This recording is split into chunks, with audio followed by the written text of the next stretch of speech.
just like tomorrow. No, I'm moving down. I'm just staying right.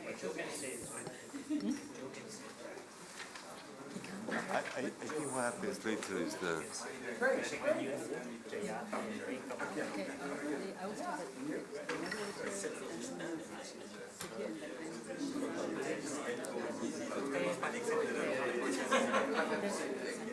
and we move down and then they come up. Yeah, right.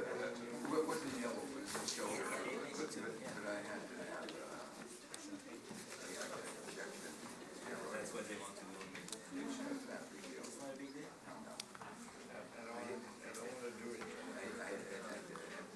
How does this work?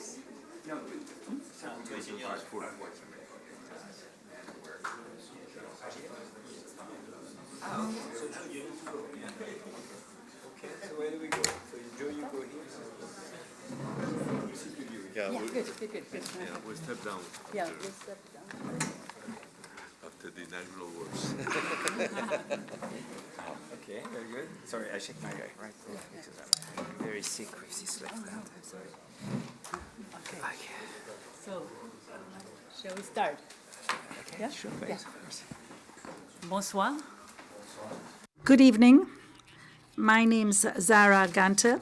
I don't really speak much French, so I'm going to switch to English. The headphones.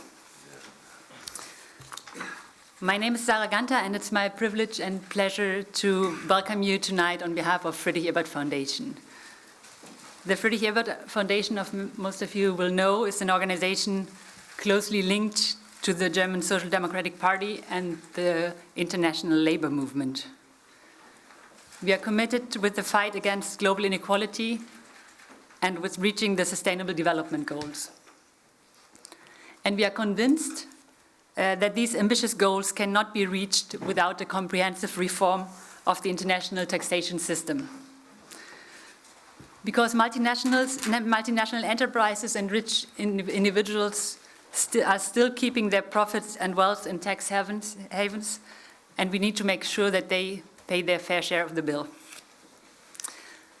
The Independent Commission for the Reform of the International Corporate Taxation, long name, better known by its acronym ICRICT, promotes such a comprehensive reform. And we are very happy to count with representatives of the ICRICT Commission here tonight for this panel. ICRICT calls for radical change in corporate taxation and advocates for ending tax avoidance by tackling multinational enterprises as one integrated entity, not as many separate entities that are somehow connected to each other.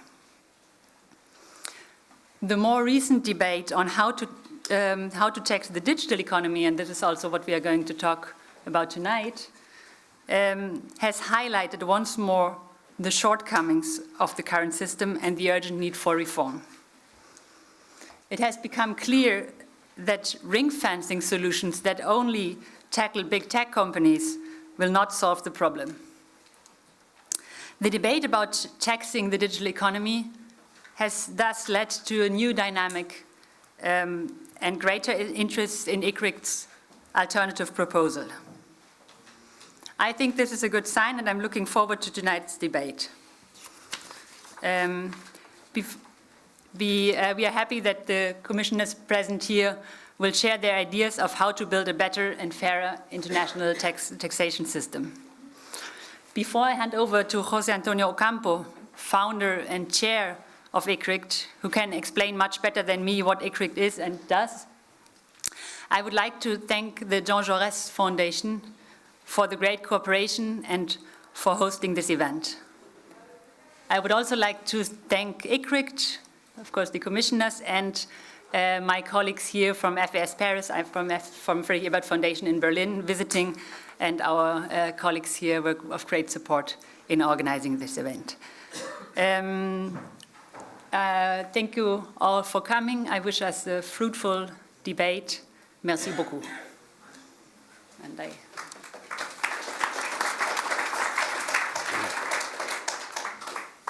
Yeah, let me also thank the Fondation Jean-Jaurès for hosting us today. I am José Antonio Ocampo. I have been the chair of this commission from the beginning. This commission has a history which is associated to the decision of the Group of 20 in 2012 to negotiate new international tax rules, and which gave the responsibility to OECD to coordinate that effort. The Commission itself was an idea of several non-governmental organizations working on international taxation. So they invited a group of us to form this commission, and they have been actually also supporting us all the time with the excellent technical work. So the interaction between the commission and this technical team of the NGOs, which I think is behind the good work that we have done through many years. Let me underscore 4 points that we have been proposing.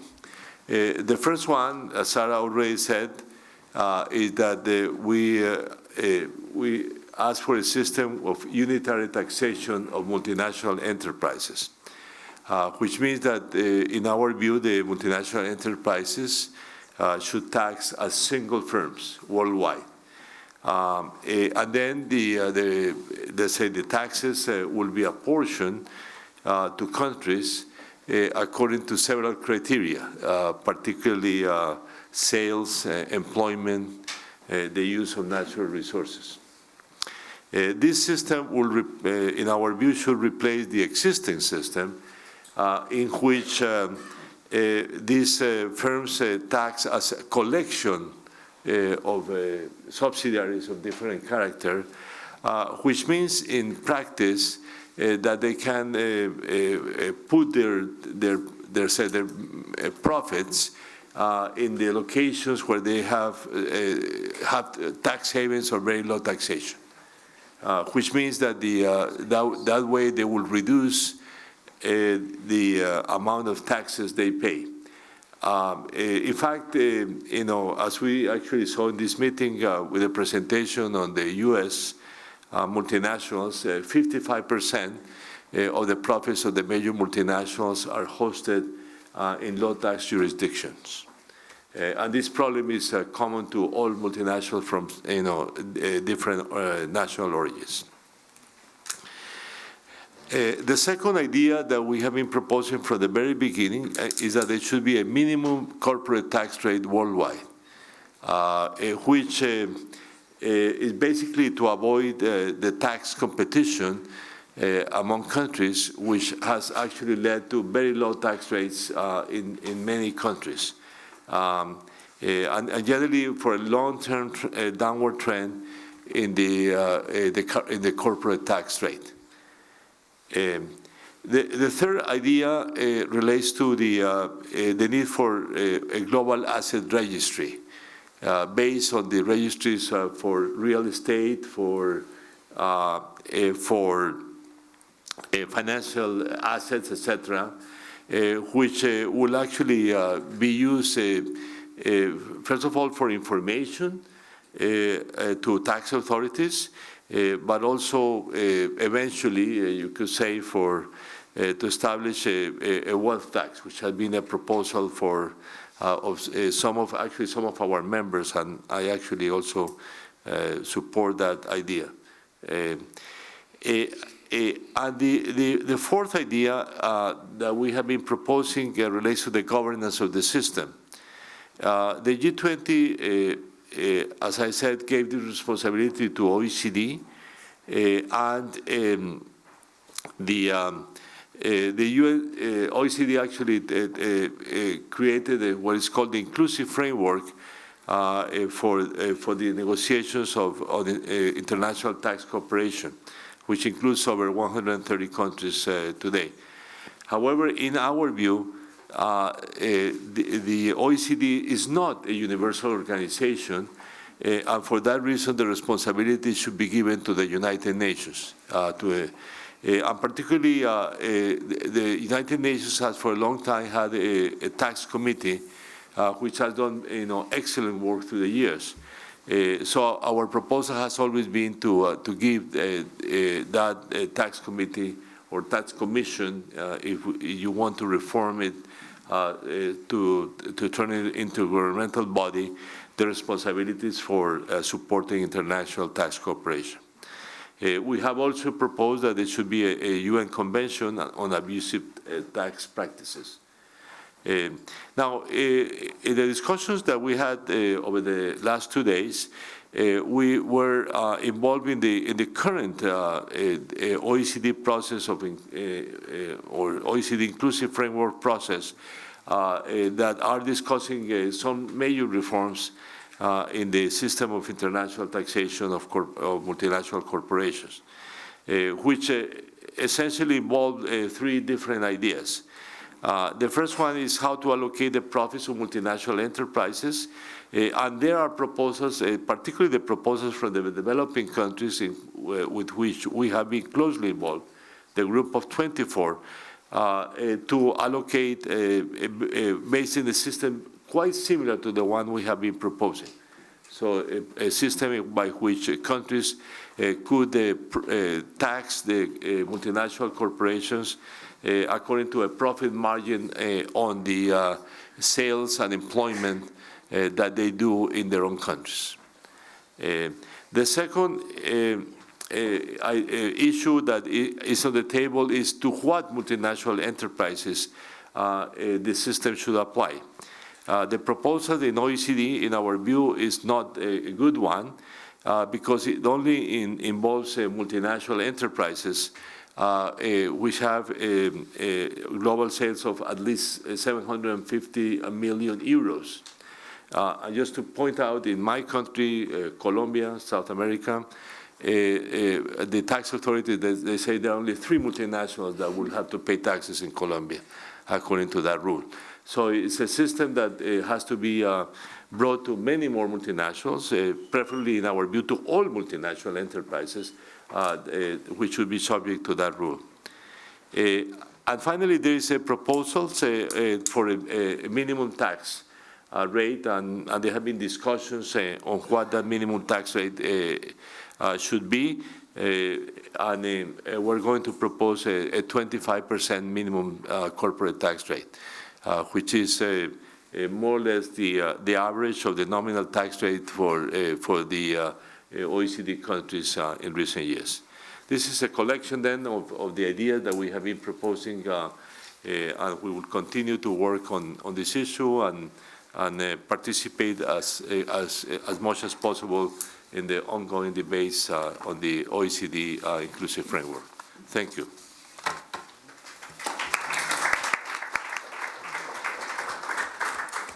Thank you very much, José Antonio. José Antonio and I are going to leave the panel now, but I was asked to introduce the panelists. So although all 3 of them don't need much introduction, of course, here already to my left is Joseph Stiglitz, who I believe doesn't need any introduction, Nobel laureate and professor at the Columbia University in New York.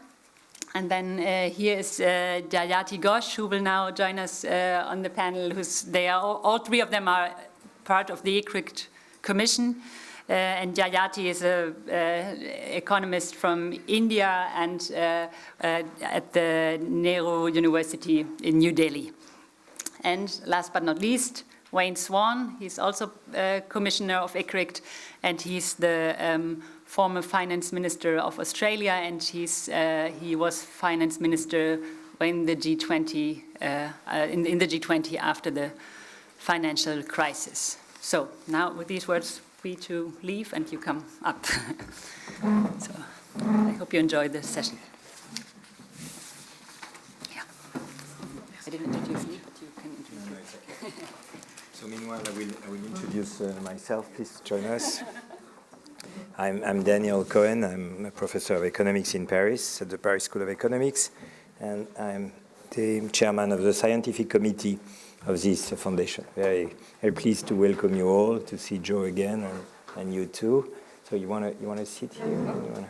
Okay. So we're gonna launch the conversation with, I guess, if you all agree, 3 presentations of about 15 minutes each, 10, 15 minutes, as you please. Okay, so we would start exactly in this order if you want. So Joe, you would start. Or perhaps Joe would start, and then Wayne will follow up, and so Jayati, we will have the chance to conclude. Is that okay? And I would sort of launch the conversation afterwards, asking you a few questions, and then go to the floor. So perhaps I should begin by just explaining what the current, a little bit more following out on what Jose Antonio said, what the current system of multinational taxation is, and why it hasn't been working, and why it can't be fixed. And that's why we're calling for a much more radical reform than the initiative that the OECD has been pushing. And they don't like it that we keep saying it can't be fixed, but they keep proving that it can't be fixed, because after working on it for years and years, they've shown that it can't, that they haven't figured out how to fix it. So the basic system that is used is called the transfer price system. And the transfer price system is that when a good goes from one country to another, if it were an ordinary transaction, the country, a firm in the country would sell the good to a firm in another country, and the money they received would be the revenues, and the money the other firm paid is a cost, okay? Now, today, the vast majority of transactions in international trade are within a company. So when a good goes from one country to another, it isn't sold to another, it goes from one part of a company to another part of the company.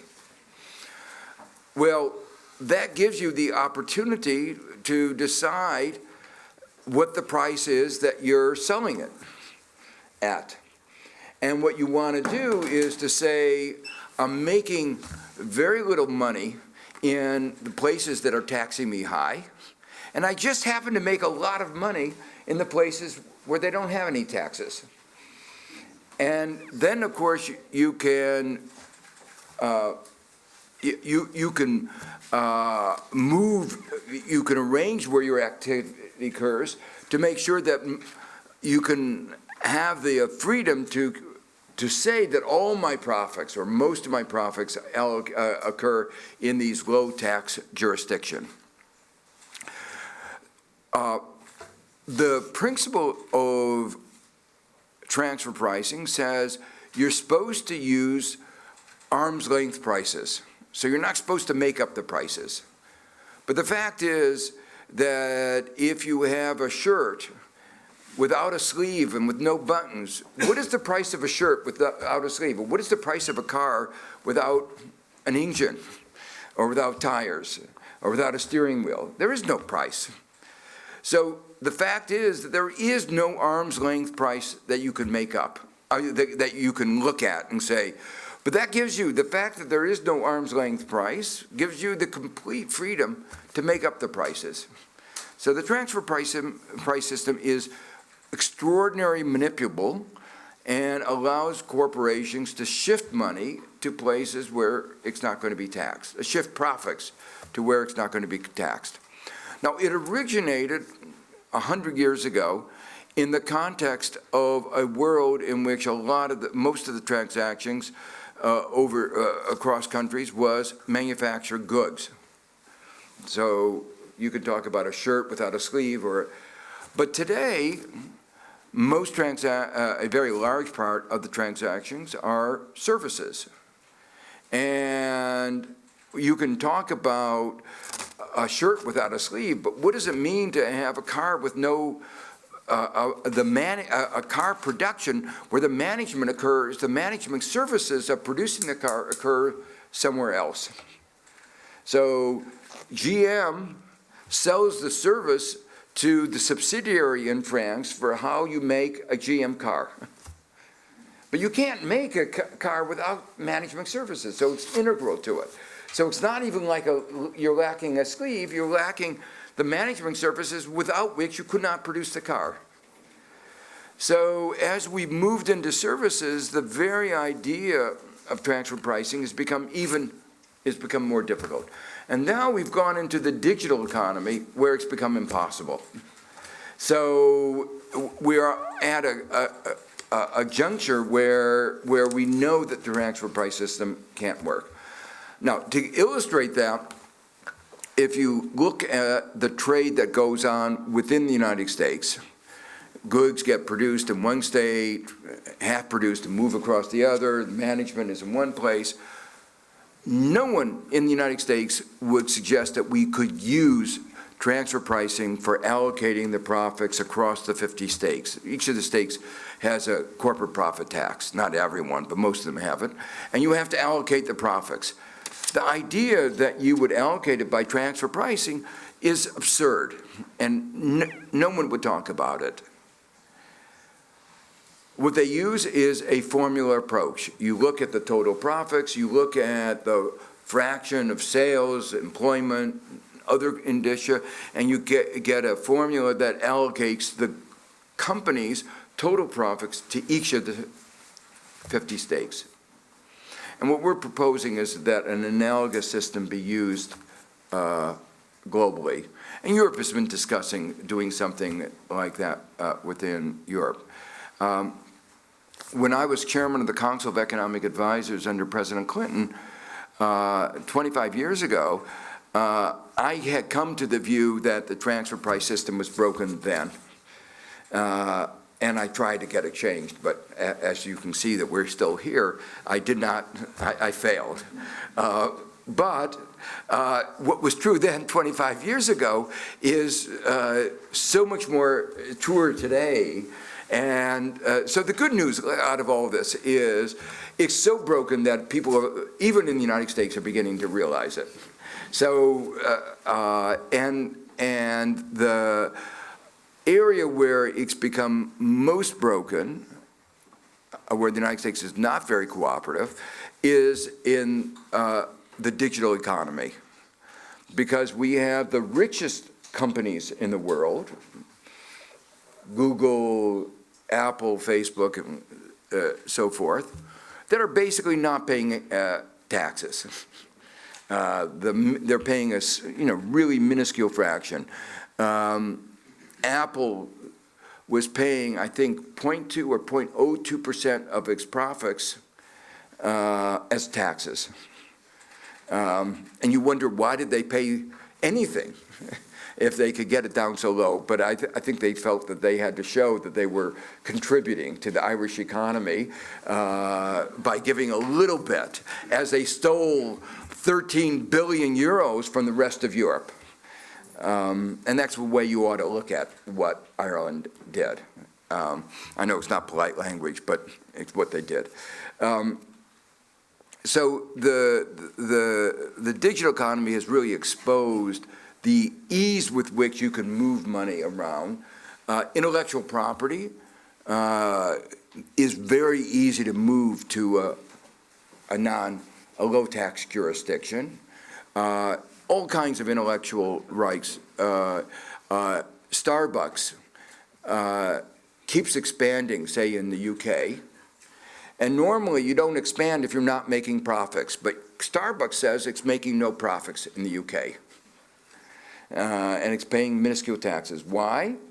How can they be expanding and not make profits? Well, the answer is the Starbucks headquarters takes out all the profits as franchise fees, and it charges just the right franchise fees to take away all the profits. And where do they go? Do they go to the US? No. Because we're a high tax place. They go to Ireland, so they don't have to pay taxes. So what I wanted to just give you a picture of is how manipulable the present system is, and what are the consequences of that? Well, it means that the richest companies are not paying taxes. That puts at a disadvantage companies who are not multinational. If you're a small business, you pay your taxes because you can't engage in these kinds of activities. Or even if you're a small multinational, you don't, the great thing about America's companies like Apple, they're very ingenious. They really do produce interesting, clever products, but they're even more ingenious in tax avoidance. And you have to have a big staff of tax lawyers, very high paid, because it gives a very high return. But it's not socially profitable return. I was in a session in Davos with the Irish finance minister and the head of Oxfam and somebody, an entrepreneur who had a business in Ireland. And I was sort of interested, what would this the person, was he going to say, well, don't talk about taxes, the only thing, get the taxes down. And he was really ferocious in attacking Apple and the finance minister of Ireland. And what he basically said is, it's unfair to me. I pay my taxes, and you're not. And it's an unlevel playing field. So it distorts the economy. It gives an advantage to a particular class of firms, and they grow and they become bigger, not because they're more efficient in production, because they're more able to avoid taxes. So that's one effect. Secondly, it is very corrosive to society. When everybody else is paying taxes and you have a group of people who are not paying their fair share. And so, workers, small businesses, sort of feel it's a rigged society where some people at the very rich don't have to pay, and the rest do. So it's very corrosive from a social perspective, and I think it's contributed to the kind of political malaise that characterizes the United States. Thirdly, anybody who's concerned about the provision of public services and the use of the collective action to reduce the high levels of inequality, the lack of money is critical.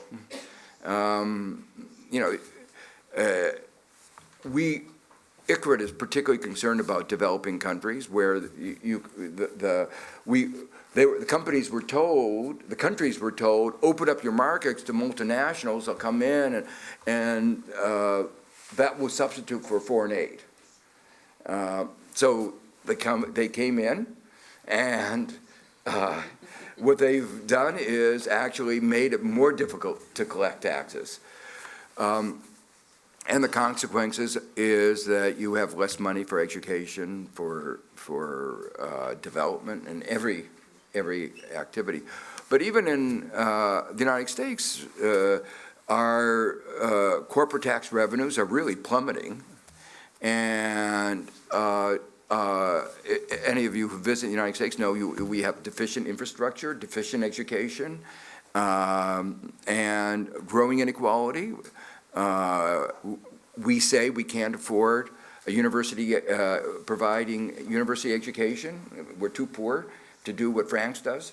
I don't understand it, but that's but the lack of tax revenue, it clearly contributes to the inability to address a whole set of social problems. So there are real consequences for this deficient tax system. What ICRIT has shown is not only are there these deficiencies in our global tax architecture, if you want to think of it that way, the way our tax system, but there are solutions. These are not perfect solutions. These are but pragmatic solutions that can work. They have worked within the United States. They will take time to get fine-tuned. But the key proposal of allocating on a formulaic basis global profits and a global minimum tax are simple ideas that can be implemented. And in fact, the global minimum tax can be implemented doesn't need a global agreement. If Europe does it, or if America does it, or even better, if Europe and America does it, it will change the race to the bottom. That will have a profound effect on our ability to levy taxes on corporations. Thank you, Joe. Very good.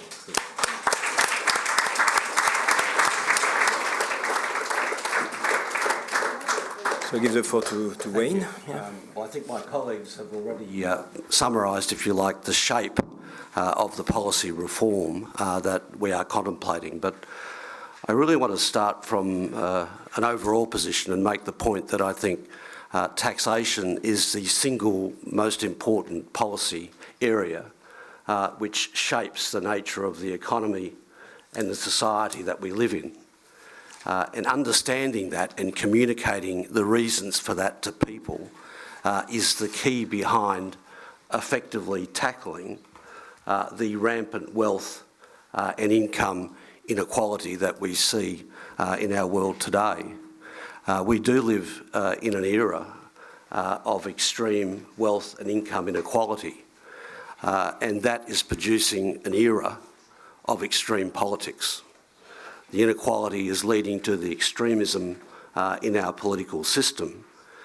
But the real culprit here isn't just the economic inequality. We have to absolutely understand that it is the economic inequality that produces the political inequality, that produces the outcomes that we are living with. Because the race to the bottom that we are seeing in tax, whether it is in individual tax rates, or whether it is in the percentage of tax to GDP ratio across any number of countries in the world, is the force behind the lack of faith we are now seeing in democracy and the extreme behaviour that we are experiencing in our political system. So the proposition I want to put to you is that the race to the bottom in tax feeds further wealth inequality, which then feeds further political power to further dismantle progressive taxation. And progressive taxation is absolutely the key to producing not only a healthy economy, but also a healthy society. It's great to see that the IMF has made such a change in recent years to say things like, we ignore the distributional impacts of our policies at our peril. And nowhere is that more important as we sit by and watch the dismantling of systems of progressive taxation, be it in individual personal rates across various countries, or whether it is the driving down of the overall corporate rate, or whether it is the most extreme version of this, which is rampant tax evasion by very large multinationals who are then parking a large percentage of global GDP in tax havens. So the point I want to make is that in this debate, it isn't just the nature of the technical policy design that we put in place to build a new progressive taxation system country by country and globally. That can only be achieved if we get the public support to back in those sort of proposals. And as a finance minister in my country, or as a G20 finance minister who was there when we passed the original BEPS material in 2013, I can tell you that those forces that are the beneficiaries of economic inequality and wield the big stick in politics will continue to wield that big stick and continue to drive tax rates down unless we see a public response to back in political movements which have got the guts to take on this fundamental policy area, which is the key really to the financial and social health of our societies. So the first point I want to make is that the design of the policy is one thing. Garnering the political support, garnering the community support for those proposals is absolutely essential. And if that's not there, this race to the bottom will continue. And the trend towards even more income and wealth inequality will continue. Now, underlying all of this is essentially a quite entrenched view that those who control wealth and income have, and have managed to convince too many people of, is that low tax is good tax, and that flat tax is good tax. And the truth is low tax is not good tax, and flat tax is not good tax. Good tax is a system which blends reward for effort and reward to invest with a system which provides a percentage of GDP which is going to enable a country to provide the universal health and education in particular, and the basic social safety nets that we require for a civilised society. And it wasn't that long ago, it's a bit over 30 or 40 years, in the post-war settlement where the welfare states were created, which is pretty symbolic in a building such as this, that higher personal rates and higher company rates did deliver some of the best economic outcomes and social outcomes that have been seen in human history. Progressive tax, high levels of progressive tax were put in place by social democratic movements across the world and largely accepted by centre-right parties at that time as a hedge against communism on one side and fascism on the other. But it has been the advent of trickle-down economics over the last 40 years, which is deeply ingrained into many of our populations, this notion that low tax is good tax and flat tax is good tax. So we've got to go back and make the point that the characterisation of a progressive taxation system as being a burden on an individual or one that crushes aspiration is wrong. We have to win a battle of values. The battle of values is that aspiration is only achieved when a country has a tax system and a tax take which can fund the vital investments in health and education that not only build a strong economy, but also a really healthy society. So that's a slightly different perspective, but if we are going to win the battle against tax evasion through new international arrangements that Joe and Jose have outlined tonight, they will not be won just because of ICRIT and the proposals we've put forward. They won't be won just because there are some proposals coming through the OECD going to G20 finance ministers. In the end, they'll be won country by strong political movements where people stand up and defend the very basis of the social democratic settlement that is needed to, if you like, halt the trend we're seeing across so many of our democracies towards extremism at every level. Because I believe that political extremism is linked to increasing levels of inequality in our society. And dealing fundamentally with that is something that's a much bigger thing than having a technical debate about transfer pricing. We think we've got some very strong proposals to put forward. We are quite critical of where the OECD has got to, and we're going to work very hard to strengthen those positions.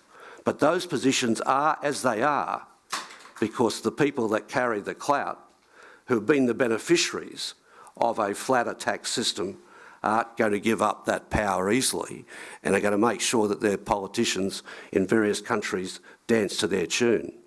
This is a battle that can be won, but it won't just be won by the technocrats. It's actually got to be won on the ground.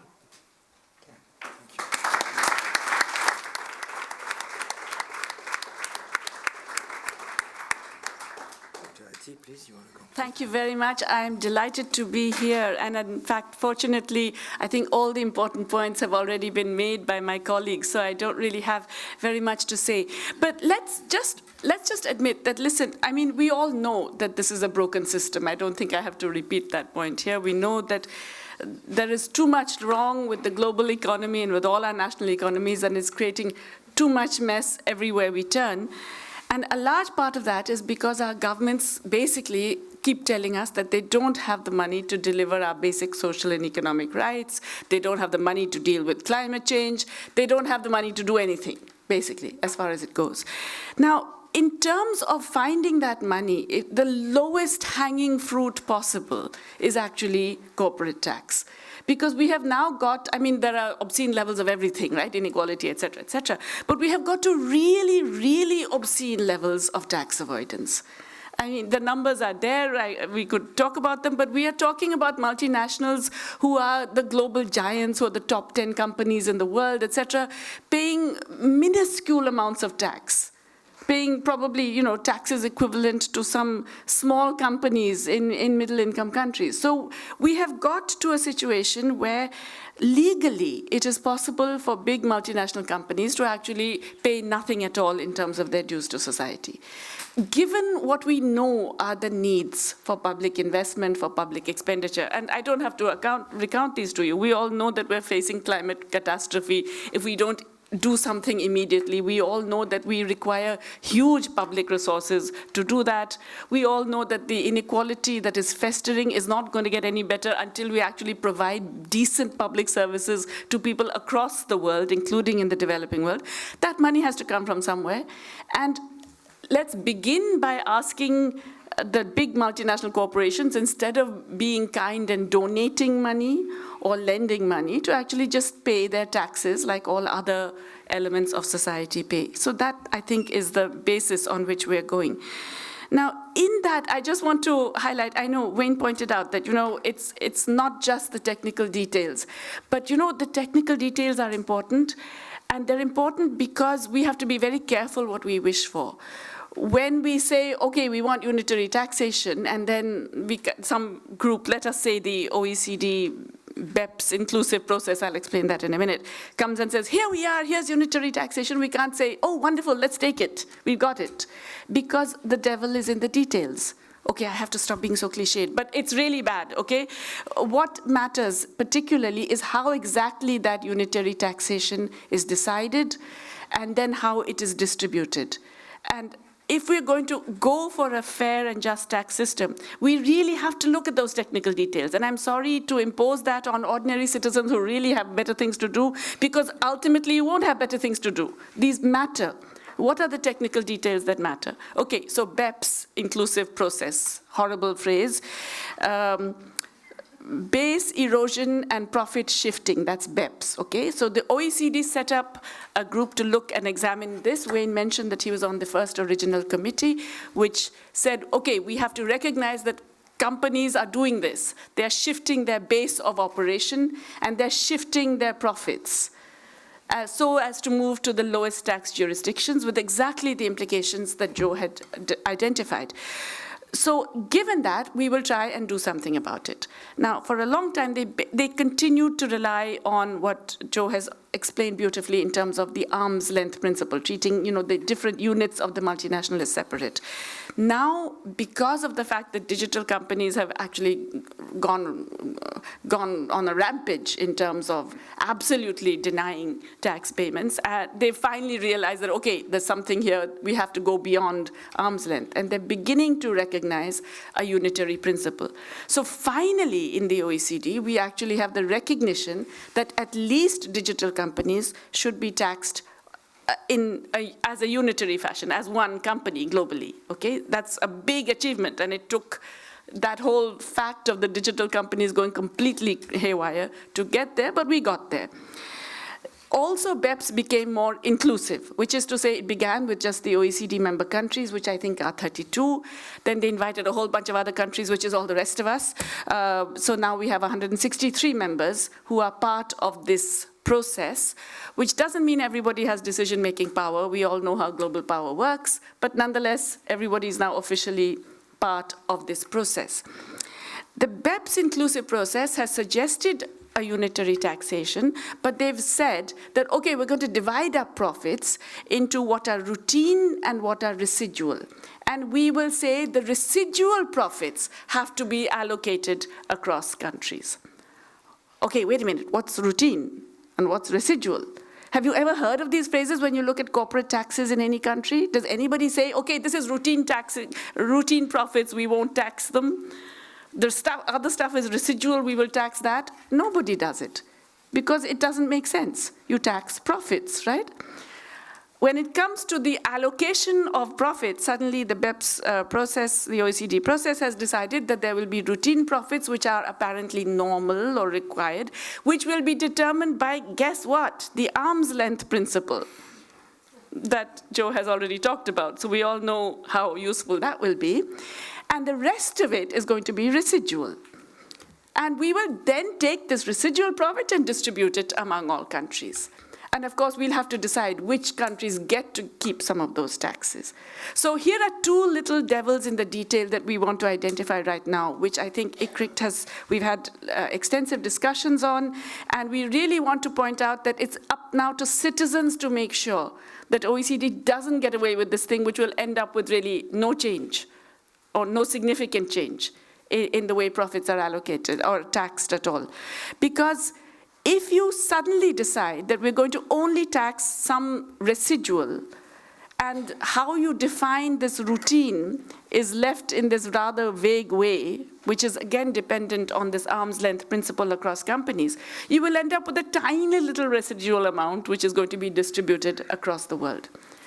Instead, you should just tax all profits. I mean, it's kind of normal, it's obvious, it's common sense. You are taxing profits in every country. Instead of taxing them in that country, you're taxing globally this organization. You're taxing all its profits. So the first policy recommendation we have is that you tax all profits. You do not separate them according to routine and residual. You're just taxing all profits. Second, you tax at a minimum rate, which is a decent, reliable rate. 25%, perfectly all right as far as I'm concerned. I pay 35% income tax back home. I don't see why a company, a big multinational company, should get away with that much less. I think 25% is a perfectly decent rate. So you tax at a minimum of 25. And then the critical point is, how do you determine which countries, which jurisdictions have that ability to tax? So how do you distribute the tax, but how do you decide which countries get that chance to tax? You decide, as Joe mentioned, on the basis of sales, on the basis of how many workers they have, or let's say if it's a digital company, how many users they have, various criteria you can use to actually say, well, so-and-so country in which this company operates, Facebook, in India, I think there are now 620 million users, 12% of Facebook's revenues. Apparently, we account for 0.2% of Facebook profits. I mean, I know we're cheap labor, but really? Anyway, so we have to get to a system which is a more equitable system based on, let's say, the number of users for the Facebook case. For some other company, we would think of sales plus employees and so on. You can think of, different formulae depending on the nature of the company. But you must enable countries to actually be able to tax on the basis of defined criteria and then distribute those profits, those taxes according to some defined formula. So there are these details which appear technical. And that's a large problem with a lot of what has gone wrong with the world today, which is that, we think we won a victory and we get all excited because we won the headline victory. But then we don't look at the details. And the details is where they get us. So we really have to be conscious of these details. I am so proud to be a member of this commission. We have amazing technical support. I mean, Tommaso here and others. And they actually give us these details, which are so important actually for everybody else to know. Because let's face it, there's no way you would have even read an article that told you all these things. You need to know this, the public needs to know all of this so that they can say, wait a minute, we will not accept a unitary taxation principle that says, okay, only residual profits are going to be taxed and then distributed. We will demand that these criteria are used for the distribution of that. We will demand that taxing rights are given to every country that meets these criteria. These are not things you would normally think of demanding. But you have to now be in these details because there's no way otherwise we can actually get any success in terms of getting what we want. We will get, as I said, the headline success. We will get a completely hollow victory, which will be the opposite of what we want. So I think the purpose of ICRICT is to bring out some of these issues, to push the debate in a more progressive direction, and to actually force force the process itself to change because of public response to this. I mean, I think that's why it's so important. ICRICT, I think, is doing a terrific job. I'm very happy and proud to be a part of it, but it really needs that public response.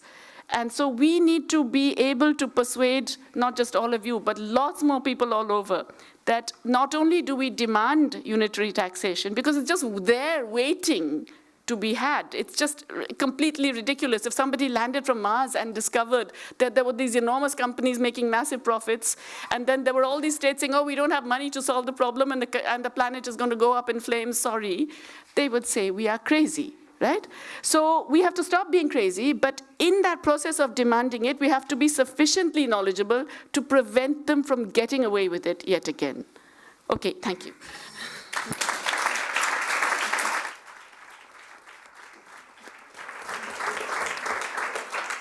Thank you so much to all three of you. Before I, ask questions and raise your hand, so I will allocate the time. Let me add something into this discussion. I find it absolutely fascinating, and I really concur with every single line that you've said. I think that we have two simple and important proposals on the table, and I would like to resume them, take them again and sort of characterize them, because they ring differently, and we each need to understand exactly the consequences of each of them. One is a single firm profit proposal proposed by Jose Antonio that Joe alluded to in the case of the US. It's very simple. You take the worldwide profit of a multinational, and every country has the right to tax this multinational in proportion to the sales, let's make it simple, that is performed in this country. So the company makes 100 billion, makes 20% of its sales in France. We have the right to tax 20% of those companies' profit. Very simple, no discussion. Merit, which I would like to emphasize of this proposal. We don't need cooperation among countries to achieve that. It's almost self-enforcing. I do that in France, you do that in the US, the other one do that in Italy. You will never tax more than how much you have the right to tax in proportion to the global profit. And it becomes self-enforcing because if, let's say, the 5 biggest countries do that, there's no more interest to hide your profits elsewhere, because, what's the point? You've already paid 90% of the profit that you are liable to. So I think it's very important. It's a very simple proposal. You have the right to tax the worldwide profit in proportion to how much sales, let's say, is done in your country. Every country has a right to do that. It's self-enforcing. You do not need cooperation across countries. Very important. Just have the right to do that. I was sure. Question is in principle, that's true. Do tax treaties interfere with your ability to do that? No.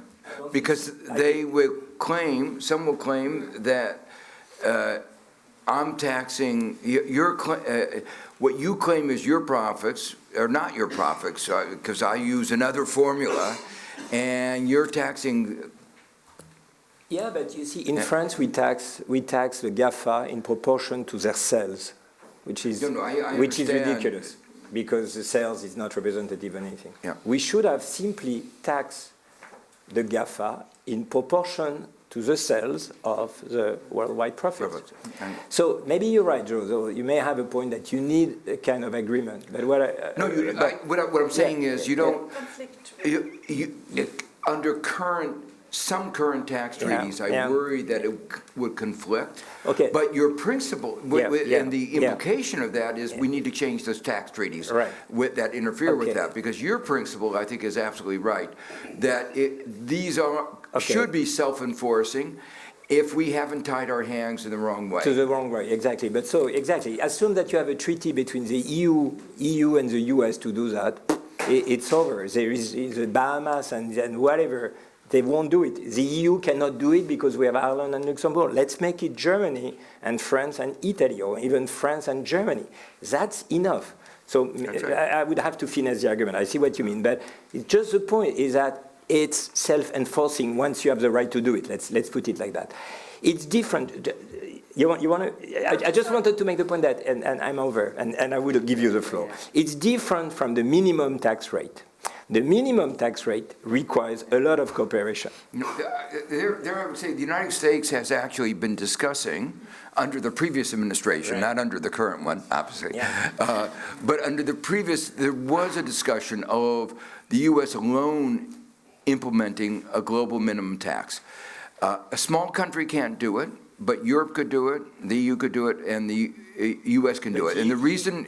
but the EU cannot do it within itself. That is, no, I understand, but in principle. In principle. But that's the point. We have the tax evaders are here. But the U.S. could do it because, and it would have profound influences. The U.S. could do it because no company is not going to operate in the United States simply because it would have to pay taxes. Because these are only profits taxes. These are, of course. These are what we would call rents or excess profits because it's above the cost of capital. But if the U.S. impose a minimum corporate tax and say EU does not do it or Ireland does not do it, so then the U.S. would tax the profits, would assume that it has the right to collect the taxes that should have been done. And that will provide an end to the race to the bottom, and it would set the global standard. So if we impose, the United States imposed a tax at 30%. You impose a tax on 30%. And it would be foolish for any company operating in the United States and Europe not to have a 30% tax on that company. Because then it's just a redistribution between the treasuries in the U.S. and Europe. Okay. But then your first point would be really important there, because you need to give the U.S. the authorities to tax. No, we believe that under our tax treaties that we have the authority to do that. To do that, okay. And it would end the race to the bottom, and that's why it's so important to do. Okay. Please, so go ahead. So I just wanted to add to this. You know, the Indian government had a proposal to actually tax digital companies according to their revenues in India, and they consulted international tax lawyers. We have 37 tax treaties, and apparently it's compatible with all of them. So if it's true, I imagine this would be likely across the board. But also, let's face it, the number 2 problem, that minimum tax, it just takes a couple of big players to do it. And the rest, it's like a domino. Everybody else will comply because it's foolish not to. You would lose tax money, and anyway you won't benefit. Okay. But this is the difference that I wanted to do with the first proposal, because if we want to do it in France and Germany, my first proposal, but I may not be expert enough in the tax treaties, we can do it. We don't need the US to do it. We don't need Trump to agree on the way we will tax the multilaterals. And because, this is our way of taxing. We take your global profit and we tax you in proportion to yourselves. So that's my point. And if we start doing that, the other one will do. Here, I think it takes the US to do it. I would tend to think. Anyway, so Swan, I think it is a bit bigger than the US and Europe. I mean, over half of global GDP is in the Asia Pacific to start with. So I think we do need strong international arrangements. And we've got involved in this from the very beginning, because ICRICT has the view that it is the developing world that is losing out most in this process. And it isn't just a question of international, multinational taxation. The points that I made earlier in my remarks also relate to the importance of building strong, robust domestic tax systems across all of the countries involved, and the lowest income, most needy countries have very elementary tax systems. And they are knocked around when you've got big gorillas, whether they're in Asia or whether they're in Europe, or whether it's the United States, if there's a race to the bottom on tax, because their first lever to try and build their economies in the first instance and to try and build inward investment. And you've got to look at the other side of the economic equation here. The arrangements for investment are just as important. The jobs to actually build the economy, to build the tax revenue that then flows, are really important. So it's a bit more complex than just dealing with one aspect of international tax and a couple of the big countries deciding that they'll lead the way. Building robust tax systems that lift up so many of the developing countries around the world has to be in the context of very good international tax arrangements with some integrity. So it is true that we could make some big advance if a couple of the big countries unilaterally decided to do something, if we don't get a multilateral solution, and that may be where we end up. But this wider tax debate and its importance to the health of societies, not just in the very wealthy developed economies, is a very important part of our considerations. Yeah. Except that, just one point. Except that, with respect to the lower tax capability of the poorest countries, this proposal, which is I take the worldwide taxes and I allocate that in proportion of the sales, that's something that can immediately, without any tax authorities, be taken on by the developing economies. They know exactly which share of the global profits they are entitled to. So that also makes it somehow, provided that you know how much sales there is. Many of them are struggling to have any investment at all. Yeah. No, I understand that. But, yeah. Let me say, I think Wayne is absolutely right that every country has to have a good progressive tax system, and it is part of the social fabric and the economic and the political fabric. And one of our objectives of ICRICT is to try to encourage all countries to do it, and that cooperation will give them greater strength, willingness to be able to do it. At the same time, I am concerned, and I think maybe this is what you're a little bit concerned with, is the difficulties of getting global cooperation will be used by some countries, in particular by the United States, in the wrong administration, which is the current administration, to make sure that nothing happens. So, for instance, one of the question, Trump has criticized France's digital tax. So the question is, what is the U.S. position? What is U.S. position? And the U.S. position is we have to solve the digital tax problem in conjunction with solving the whole problem. That is to say, we don't want to have a separate agreement on digital. We want one that includes everything. But then the United States makes sure that there is not going to be agreement on everything, which is equivalent to saying there's not going to be anything on digital, and so they'll continue to beat you up for your digital tax. And I think the point that one has to recognize here, as in global financial, in a lot of areas, that we can't let the difficulties of getting global cooperation stop us from moving forward in those areas where you can. And that's where the point I think you were making is that there are lots of these things where we can make some progress in improving the global tax architecture without a global agreement. All right. And with this property, I think that they may be self-enforcing, because if the other guy does not cooperate and you do it, there is an incentive to do it. Exactly. This is the point that I wanted to emphasize. Yeah. So I find it very simple. The way you summarize it in the US context, I think, makes it very strong politically, but that was the idea of José Antonio. I would be in favor of making it very simple so that people understand percentage of sales. Perhaps it's something else, but not a complex formula, something that everyone understands. So I come...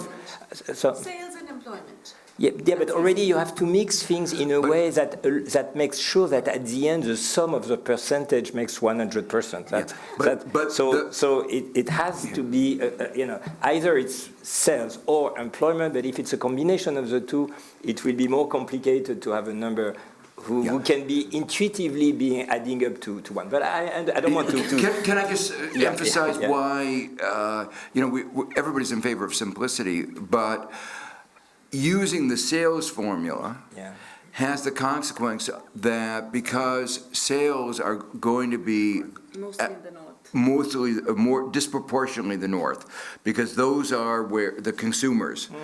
And so any sales formula is going to redistribute away from the developing countries. And so we've been very sensitive about the formula, because some of the formula will result in the rich countries getting richer. So we have to solve the problem within our countries, but also between our countries. I know. But just labor will not do it either, so it would be wage labor. But okay, I take that we have to think about it. Okay, stop this. Yes, go. Questions, raise your hands. If you want to look as the main scope,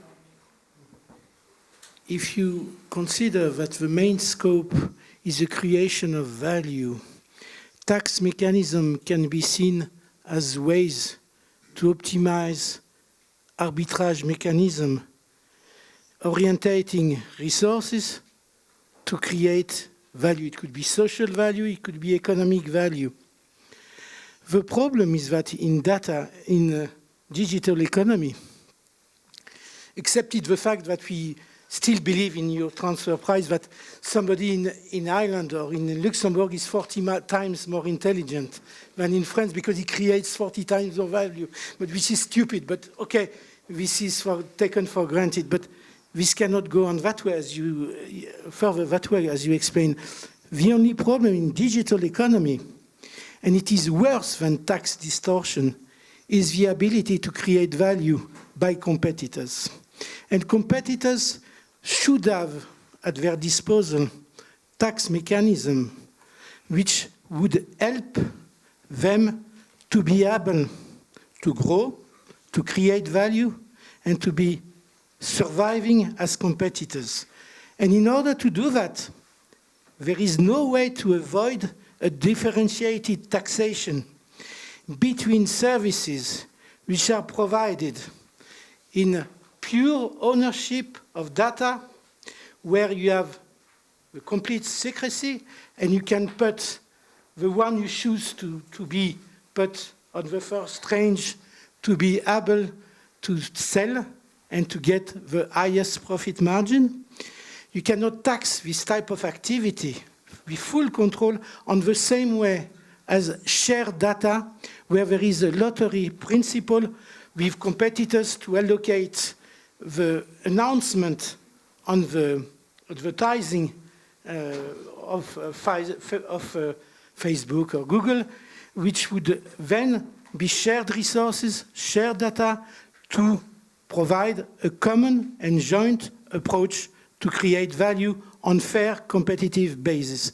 And the taxation should be maybe 80% for full ownership and only 15% for shared data, and this would be fair and more effective, more efficient on purely economic basis. Okay. Who wants to? Yeah. Jayati, you want to go? Yeah. Well, first Joe. Joe. First Joe.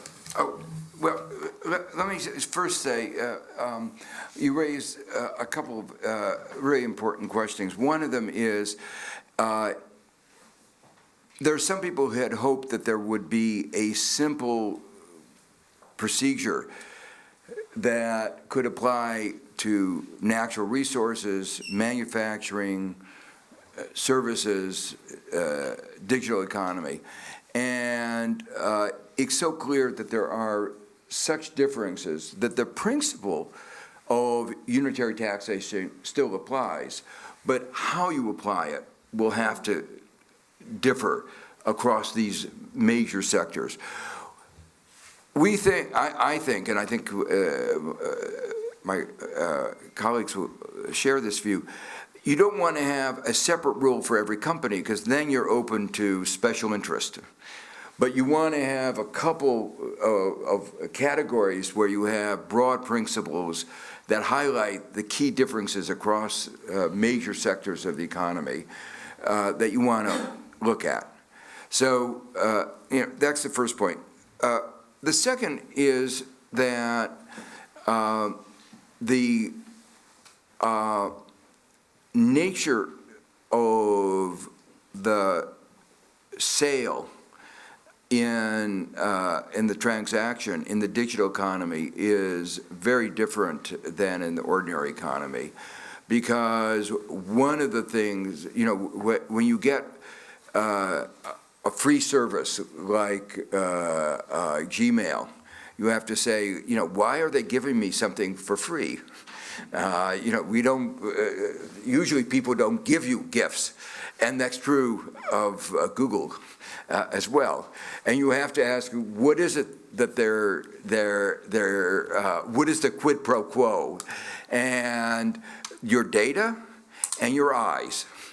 So they're exposing you to advertising, which they're making money, and they're gathering data, which they can use to improve their advertising or to sell it to others. So that makes it a very different way of thinking about it from ordinary commerce, where we know what the price is. I mean, that is another reason why transfer pricing doesn't make any sense. If this is the price, how do you compare the data you get from India with the data you get from another country? I mean, so we know that the transfer price system just won't be applicable. Now, once you get into this realm, you open up a whole set of other policy issues that go beyond taxes. And for instance, that the data can be used for price discrimination, and price discrimination can amplify monopoly power and exacerbate monopoly. Price discrimination undermines the basis of what we call the welfare theorems in markets, that why market economies work, because everybody pays the same price, but you're paying different prices. The marginal valuation of everybody is different. It totally distorts the economy. So there are a whole set of problems that arise just from that alone. And it is a matter of it should be a matter of public policy to think about that, and just, yes, sharing data or not sharing data is something that you might want to really think about. But we're focusing on a narrow question of profits.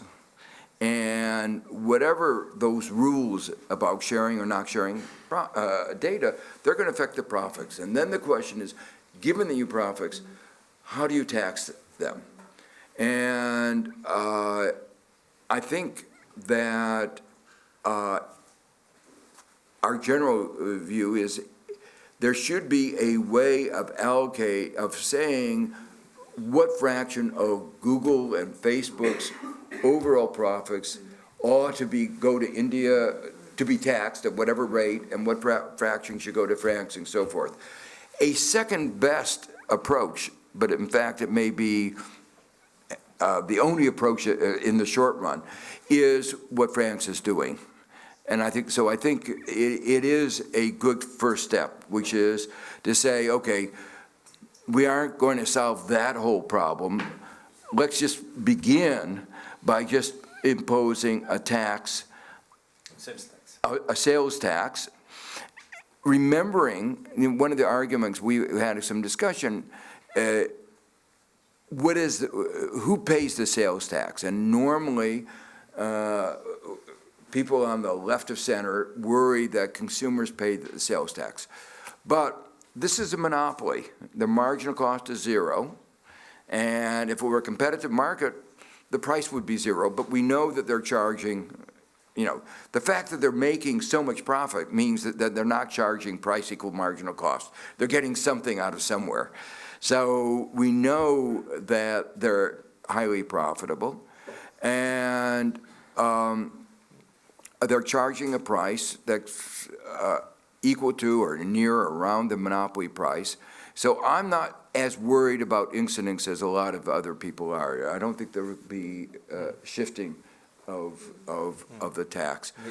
Which is why my proposal for the French would have been good. You would not have had these problems. They should have taxed in proportion to the sales on their own, but I think from your report, this is the kind of thing that you can encourage. I understand sales versus labor. But it has to be simple, but I understand that. But you can advocate that to reluctant countries who do not want to buy to the book. That would be, I think, a big step forward to tell the French, the Italians, the Germans, you can move, and this is the recipe that we give you to move ahead, and we'll see afterwards how it's fixed out. I agree. And let me just say one more thing, which is, I think if you do a sales tax, it should be a lot higher rate. You know, if you're going to get him to give a speech about you being anti-American, which is not, because I think you're pro-American, because we should be imposing those taxes, and you're setting an example and encouraging us to impose taxes, so we'll be better off because of what you're doing. So it's pro-American. So, but if you're going to get him irritated and get him to impose tariffs on German cars, at least you should do it for more money. So you should have, you know, we were discussing, you know, what would be the right tax rate. Given the profit margins in this, it should be at least 10 to 30% sales tax. We'll tell our authorities. I would still say that the French should go for a situation where they look at the share of revenue and tax accordingly, tax the profit accordingly. I mean, it wouldn't be so difficult to do. But just on this basis, I think you have raised two very fundamental questions, but they are different. One is, as Joe said, the whole issue of the taxing. And the other is the fundamental issue of the control and commercialization of data. Now, I think the European data privacy laws are excellent, but they don't actually address this problem of the commercialization of data. And there will be a point at some, maybe it's not this year, next year, at some point human society has got to start thinking about this. And to what extent we actually allow this commercialization of data. Maybe we should actually say, of course it destroys the business model of the FANGs at the moment. Fine, so they find another business model. They charge everybody a monthly rate, you know, for using Google or whatever. But we really have to move beyond a situation where the data can be taken, controlled, privately and commercialized, because it has all kinds of fallout, and it's certainly the different fallouts that Joe mentioned, but there are issues of being misused, for example, Cambridge Analytica, etc. But there are massive issues of being in cahoots with governments where it is used for surveillance, monitoring, and various other kinds of unpleasant kinds of things. So I think the issue of the control over data is a very, very big, not just philosophical, but a social issue, a political economy issue that we have to take on head-on at some point in all our societies. But it is a different one from taxing the digital companies. So I think in terms of, in the existing status quo, it's better to tax them than not. Do we want to maintain that status quo forever? I agree with you. I don't think we should. 20% sales tax? No, I would say go with our formula. Go say France accounts for so many users, so much revenues of Google. We take that proportion of your total global profit. Okay. I was told you can. On m'a rappelé qu'évidemment vous pouvez tous. Now, of course, you can speak French if you'd like. We have interpretation available, so certainly feel free to speak French. If you would prefer to speak French, we've got interpretation so that everybody can understand you. I speak English because now in my mind I prepared what I wanted to say rather in English than in French. I think Joe Stiglitz introduced a key notion, which is the notion of public services, because this is the reason why I believe we are discussing all the points we are currently discussing. We all know in this room what are public services: education, health, and I won't go further in the list. We all know that it means a cost, and so that for all governments, they need to have the money, and they need to have more money. And then we can introduce the fight of OECD, which was, there are firms, but we have known that for decades, that are paying no taxes. Most multinational corporations are paying between 0 and 10% of taxes, which is a much lower level than normal national firms, whatever they are. So I think the question for today is not only to define what to do. I think the world, once again, of OECD and all the person behind this sitting there, know what has to be done. The question, so, is a political question, how to obtain an international agreement between governments with, of course, very different interests. And that's the point I want to introduce. I think there are today much more many actors that we believe there are a lot of NGOs today which are acting in different domains. They are not sufficiently strong, but they are actors for a change. There are international trade unions. They have an organization, but we know that it is not always as efficient as it should be. But I think we have to think also in terms of how to create international pressure groups which may introduce themselves, put pressure. We know that there are some already on G20 meetings, for instance, and G20 for me would be a good level of decision to improve the taxation perception, which is much too low today. And we have to talk, I close my words by this point, we have to talk more about the fact that there are many, many firms, and especially, of course, those we are talking about, the one we are talking about tonight, which pay nearly nothing, which pay because they use, well, you know, the way they have to choose to pay no taxes, and the end is, of course, in places with no taxation. We have to talk more to public opinion, to all international, even small organizations.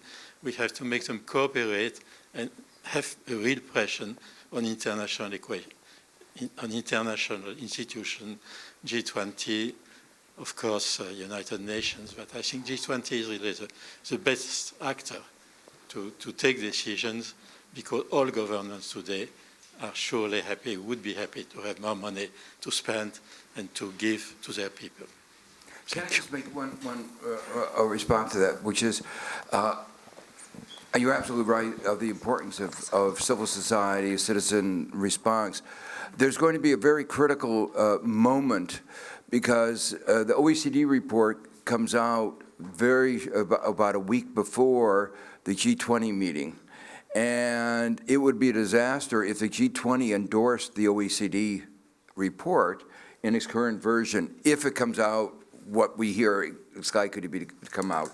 So in some sense, one of the reasons why we've been pushing this right now is to get people alerted to the likelihood that there will be a report that doesn't really address the problem, and make sure that their political actors, when they go to the G20, say, well, it's one thing to say we'll study it more. It's another thing is to say this is the basis. That there are real questions that have been raised, and if just a few countries have enough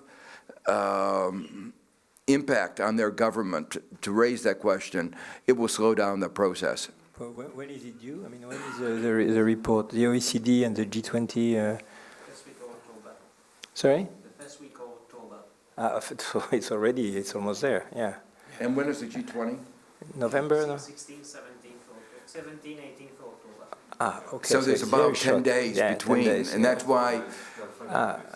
Okay. So one has to be really alert about this. It's important to really prepare with the foundations a statement, perhaps, after the OECD report to warn against the implication that is the kind of platform that the G20 could endorse. It's very important that perhaps we think about a joint publication across various media worldwide with your signatures saying, no, it's not our report at all, we should not sign it, and whatever. It's important. It's a window of 10 days, yeah. Okay, so next question, yeah. Go ahead. Who else? Raise your hand. Who wants to intervene? Okay. And here, questions? So it's a high-level question. I hope it's not too high-level. But I would seize the opportunity that you guys are from the economical world. That's the least we can say. My question is... I think, would you say you're from the economic... No. Okay, so sorry about you then. No, that was a compliment. I'm from the real world. So maybe that's even higher level than what I had in mind. So it strikes me when I hear you, notably about the why and all the difficulties that we are facing trying to implement that kind of taxes. that it sounds a lot like the debates that are happening around climate change-related taxes. So the very high-level question that I have is, how do you see that competition both goals are obviously very important ones. They are also extremely difficult. They look like a lot. Both of them, I think, need the energy from the economical world, the intellectual world, the society, political world, whatever you may think about. Sure. How do you see that competition? And as a very little follow-up, what about using greenhouse gases emissions as the allocation key? Okay, well, the two biggest challenges facing the globe are climate change and rampant income and wealth inequality. And they're inseparable in many ways, because the sort of solutions we need in climate change are equitable changes to carbon pricing, in the same way that we need to build a progressive tax system. And those things can be partly done together. And it's been my privilege, and in some ways my misfortune, to have been at the heart of debates in my country about both those very big issues. So we put in place back in 2011 a world-leading carbon price. Some people called it a carbon tax. It wasn't. And at the same time, we were moving towards more aggressive taxation of the super profits of large companies, particularly mining companies. And both those were ferocious battles. And it's fair to say that they were not ones that were won. They were lost, which is why I made my initial introductory remarks around the importance of building broad community support behind the values of the policy changes that we are seeking to put forward. We can have all manner of debates about residual profits, about where and how value is created and how it's measured, and most of them won't mean a lot if we don't tap into the values of the people when it comes to these core issues. And on the issue of taxation, the trickle-downers have been far too successful in convincing people that a higher level of tax to GDP somehow crushes incentive, is a wet blanket across an economy, that anybody who argues for a higher level of tax is engaged in unmitigated class war and is envious of people with more, and all of those sorts of characterisations of progressive taxation and a higher tax to GDP ratio.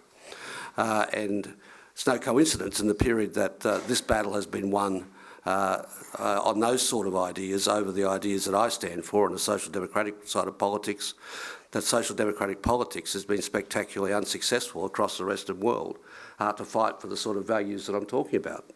And what has been more disturbing in this time has been the way in which the right has, in an incredibly naked way, as they have on the whole question of higher taxation, misrepresented and turned working people against very sensible proposals to deal with climate change.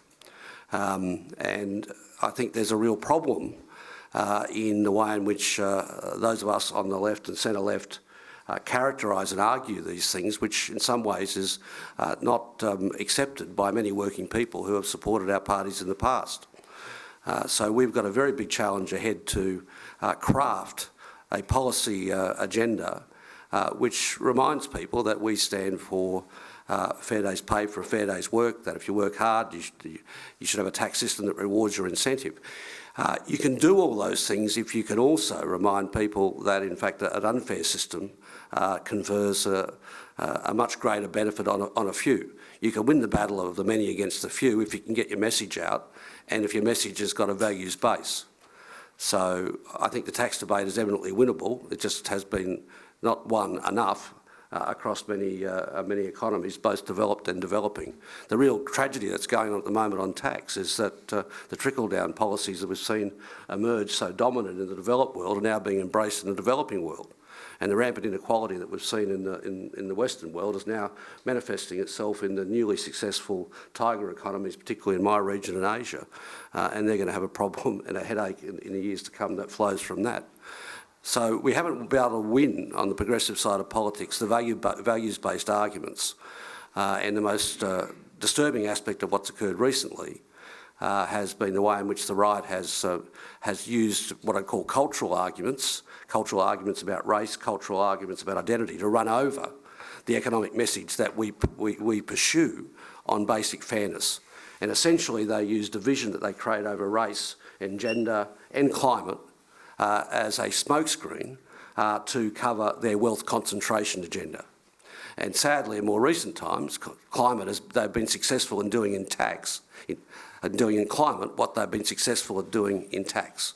So that's not a very optimistic answer to your question. But I do see the two issues as absolutely linked, because they relate to growth and distributional issues in the final run.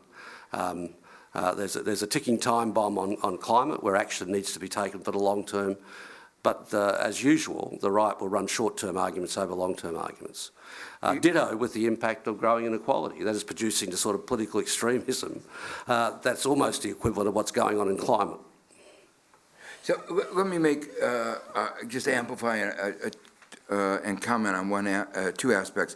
One is, in both of those areas, the right has made the wrong argument about efficiency. That is to say, efficiency and growth. The good climate policy, including a carbon tax, can be a pro-growth strategy. And that was the whole strategy, the whole message of the Green New Deal in the US was that infrastructure and the investments needed for the green transition would be a very strong stimulant to the economy in the way, and what was needed was massive expenditures and massive transition, and that would actually be good for jobs and for the economy. And so they wanted to shift the focus away from taxation, which is negative, to the positive thing of growth. And I think the economics that climate policy can be very positive for the economy is unambiguous. The same thing here, the argument that taxes are bad for investment and growth are just wrong. Both theory and empirical evidence is that significant increases in the corporate profit tax rate will not have a negative effect for large economies like the United States. And if it were done globally, for the global economy, smaller economies have to worry a little bit about tax competition, and that's why one of our pillars is doing something about tax competition. But if you raised all of them up, there would be no significant effect. So I think they've really just basically distorted the evidence about the efficiency and growth effects on both climate and taxes. Where there's a slight difference is equity. It's unambiguous that increasing the corporate income tax would increase equity. Both the revenues are the tax, who bears the cost of the taxes, disproportionately those at the very top. So there's no, and then the money can be used for all kinds of distributionally good uses. So the equity issue on the tax side is absolutely, in my mind, unambiguous. On the climate side, it's more complicated. On average, most of the data says that a carbon tax would be progressive. That is to say, carbon intensity of consumption overall increases with income. But there are groups of individuals who have high carbon consumption, who are low income, and a carbon tax has strong distributive consequences.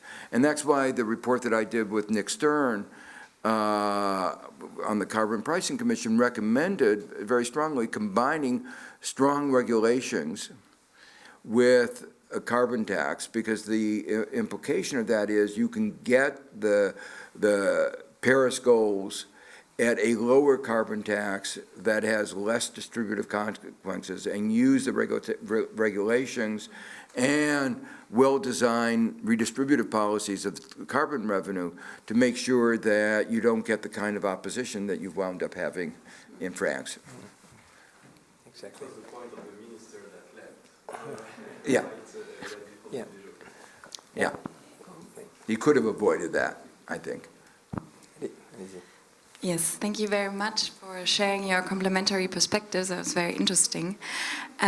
One point that really caught my interest was that I think all three of you have said that you need public support for taxation. And why that strikes me is this coming weekend, tomorrow, is the student strike for climate.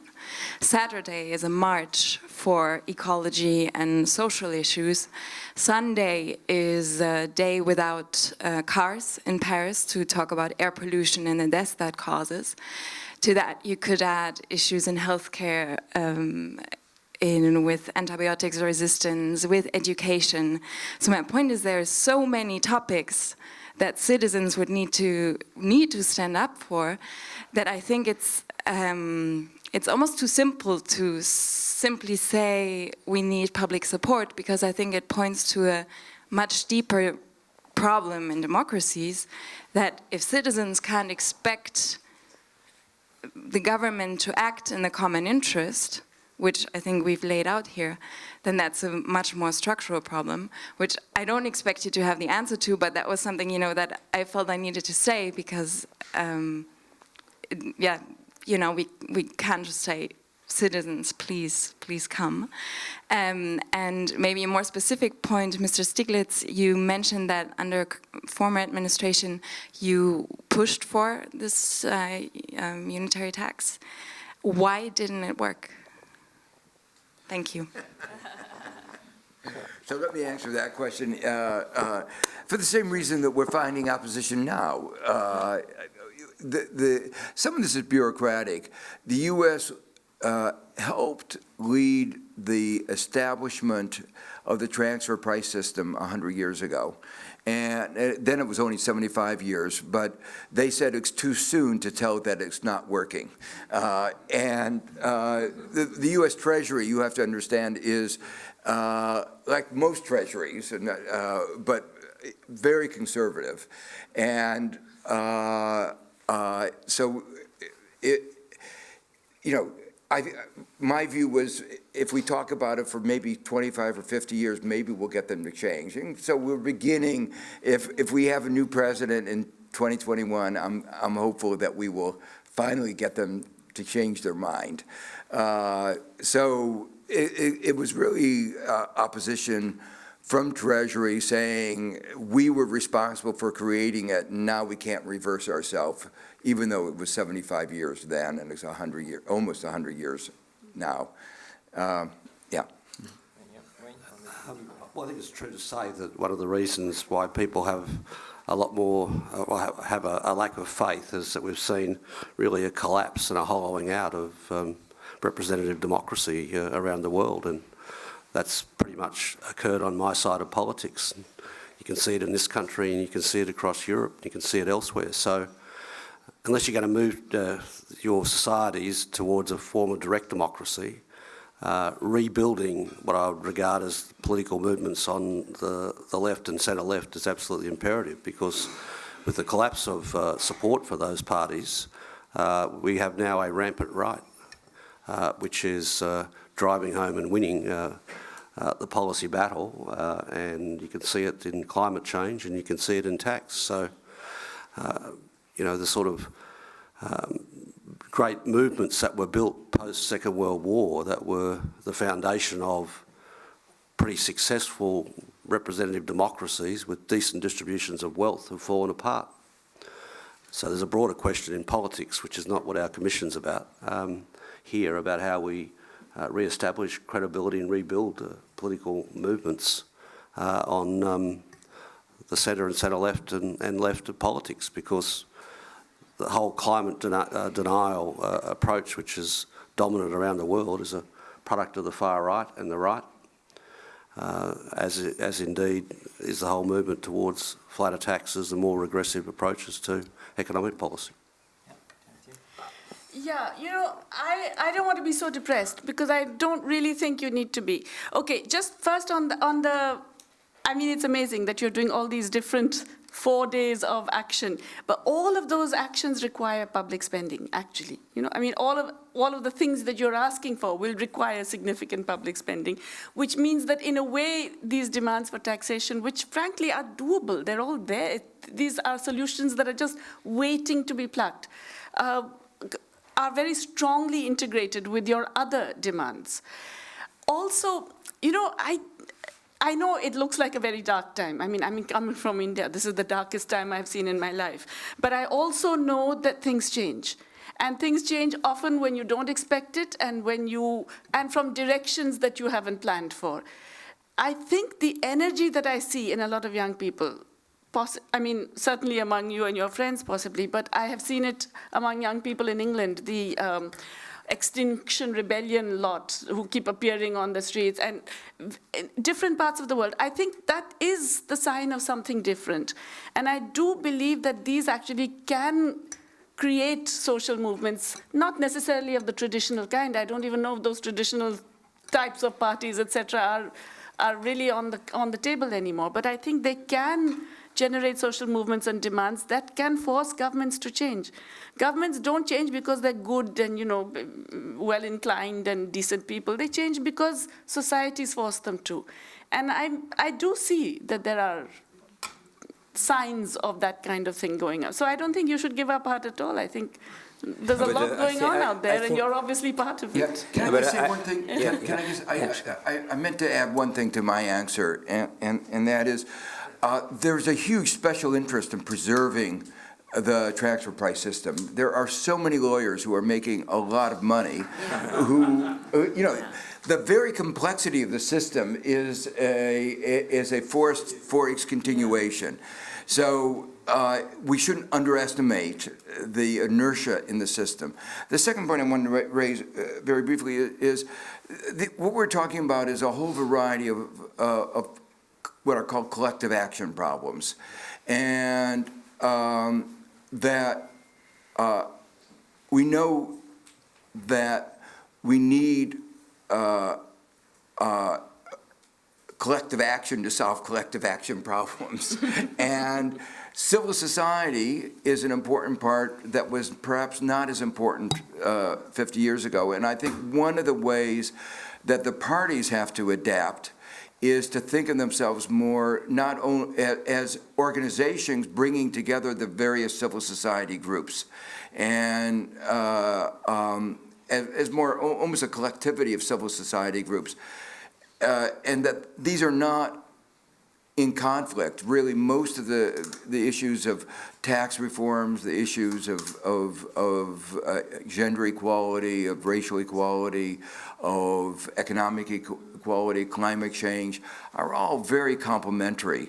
And so that it's inevitable that various individuals are going to focus their attention on one or two of these issues, but then there has to be political change, and I think that's what Wayne was emphasizing, and that political change has to be through political parties, and I think it has to be through stable political movements that are organized. But I guess the question that is arising is that we all understand why it's important to coordinate on corporate taxation and so on, but do we need to mix that with other targets to make sure that we appeal to NGOs and people in the street? If you ask people to riot in the street to raise corporate taxation. It's not the same as rioting to tax, carbon or something. So I guess the political question beyond, but you put it, I think, pretty well. But the question has to be addressed. That is it has to be part of a package somehow.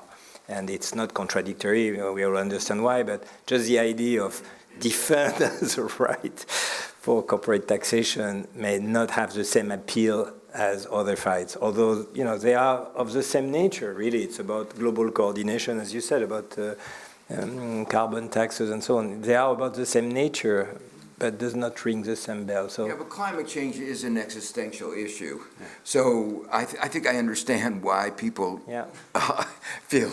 The same young guy will not go twice in the street, one for corporate tax and one for climate change. So no, but if he's told, if you know that you have to spend money to do something about climate change, and then you say, where is the money? Yeah. That same guy may well be on the street on the same day. When you say that already, you may be about to present something different, which is not part of what we are discussing, but which could be that money raised by the means of collective actions on corporate taxation could be dedicated to something that we could name immediately, not just we have more resources and we'll see what we do with that.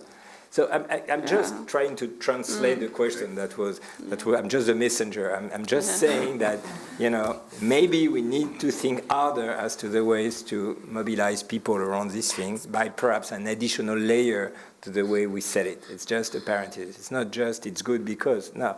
Let's see whether we can coordinate. The thing is, it's almost over. So I have two questions. Who else wants to? Yeah, you two. So maybe very shortly you put your two questions together, and we'll ask the speaker to close by answering to you. So first here, and then second here. So I'd like to take out the chair's.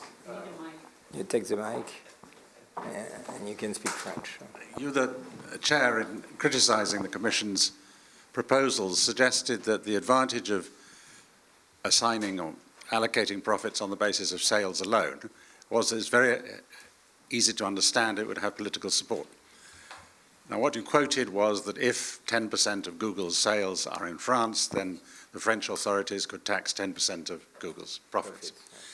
But of course, the corollary of that is that a French firm which is exporting, like Peugeot, would pay less tax in France.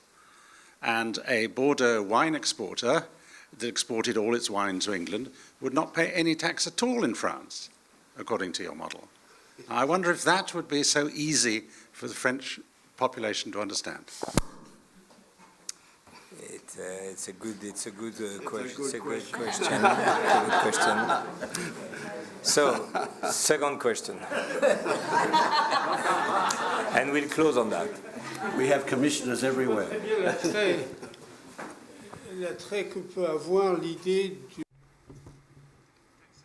Now, the idea of taxing profits, global tax on GAFA profits, that would be easy, a global tax on GAFA profits, and then you just share those out. It would be elegant. There'd be no reason to just tax the GAFA, though.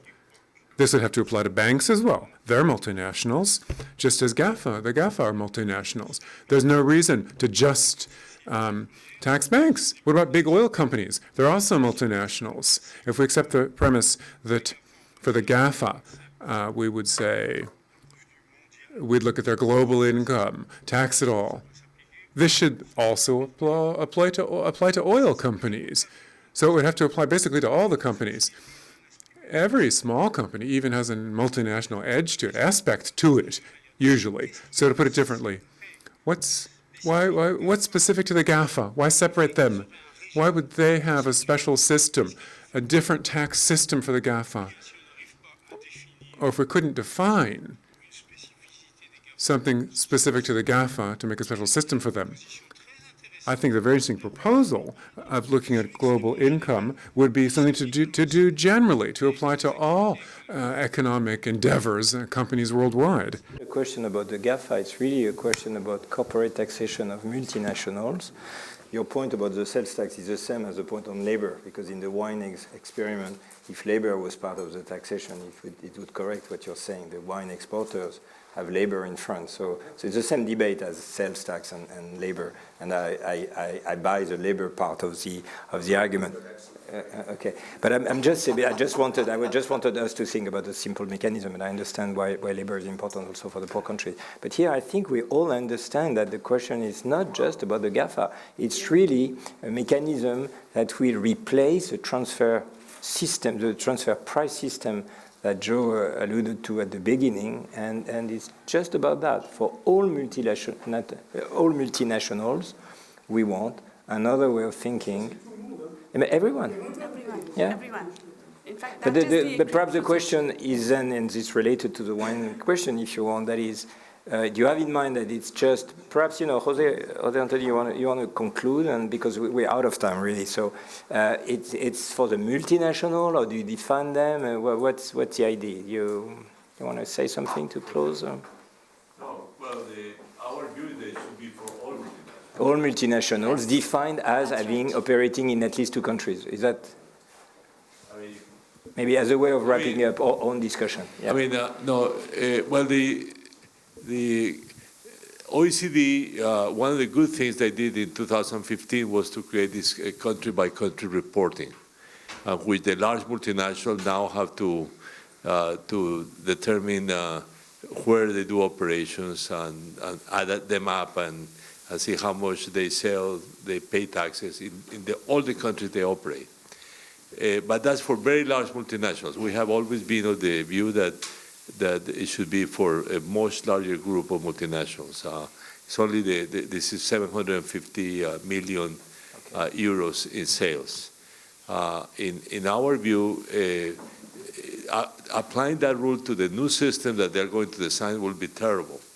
As I pointed out in my initial remarks, for example, in my country, which is a large developing country, 50 million people, it's not a small one, the tax authority told me that there are only 3 multinationals who would qualify.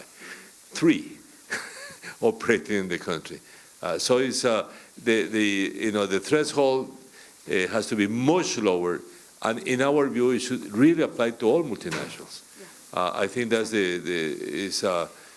because all of them have to use this system. But by the way, Joe pointed out one issue that this system of how they do transactions among themselves, has become an institution. Probably not only with the large lawyers, but actually, again, the tax authorities of my country told me that the U.S. multinationals say that they have to keep that system because they have invested too much in that system. So it will be a lot of money for them to suspend that system. No, so it's terrible. Anyway, in our view, the system should be applied in principle to all multinationals. You could say, well, maybe you could have a very low threshold, but most multinationals, like 50 I think, million or something. Yeah. Yeah, you will each now conclude. So let's go. Okay, so I think the way to think about what we're talking about is that we have some strong feelings that the current system isn't working. Massive tax avoidance, massive tax shifting, it's distortionary. It makes it difficult to impose taxes on corporations. So, and it's very expensive to operate. So the current system is broken. I think we can say that. Then we have some intuitions, you might say, about what is a reasonable tax system. And the fact that Google and other companies are very present in countries like France and making lots of profits out of that, but then don't pay any taxes, seems to offend citizens, and I think rightly so. And so that's a special problem created by the digital companies. The fact that in many developing countries, international companies that do the mining aren't paying profits taxes there. things, you know, the basis of their profits is the fact that they're taking resources out of the countries. And then they say, well, the profits, we had to charge a high management fee to the United States. So that also is offensive. What Starbucks is doing and shifting money out of the UK is I think, offensive. So there are all these issues about where we see that the way the current system works just offends our natural sense of justice. So we've been struggling to say, okay, can we find a reasonable system, a pragmatic system that can work? And the problem is that as you start looking at a pragmatic system, you always get challenged by, well, if you take that principle and you took it to this extreme, then we would have a problem. And that's going to be that's true of any aspect of our legal system, and particularly of our tax system. So I think you have to think about what we're trying to do is to improve the current system. It's not going to be perfect, and there are going to be some areas where we're going to say, well, this just doesn't seem to make sense, and we will have to work out the details of that category. Some people said, let's have a single system apply to everybody. And I think when we said, well, once you started thinking about natural resources and merchant goods, it's hard to get the same system to work for digital economy, for natural resources, for commercial, for manufactured goods. So we're going to have some differentiation. And I think we have to have an open mind about exactly, as we start exploring and thinking about, particular problems posed by particular categories of firms, how we're going to deal with it. But what is very clear is, what began as the multinationals were very successful in promoting an agenda of tax treaty to make sure that they were never taxed twice. But they never were interested in a tax agreements to make sure they got taxed at least once.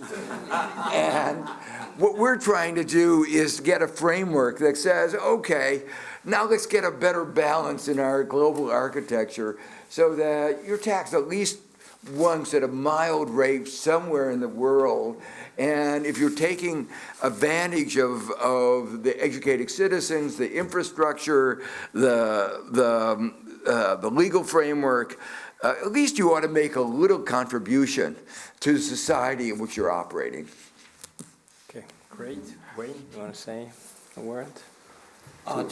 Just to go back to the point that was made before about the demonstrations in the next couple of days. I like a good demonstration myself as well. But I think what we are suffering from is a lack of organisation behind the ideas that we're talking about at the moment. And the other side, the side that doesn't believe in climate change and believes in flat tax and low tax to GDP ratios, has been winning the political battle. So to win the battle of ideas means we need to have institutions that can provide the organisation that can deal with the political power that these people have.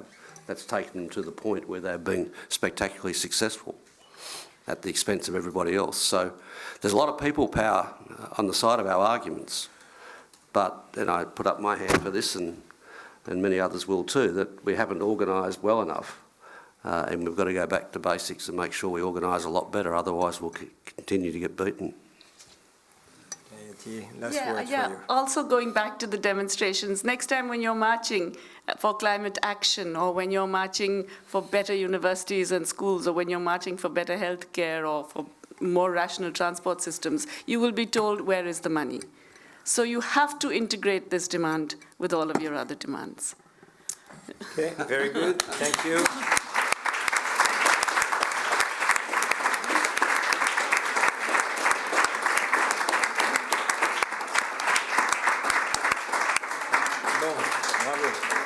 Super. Sorry, I just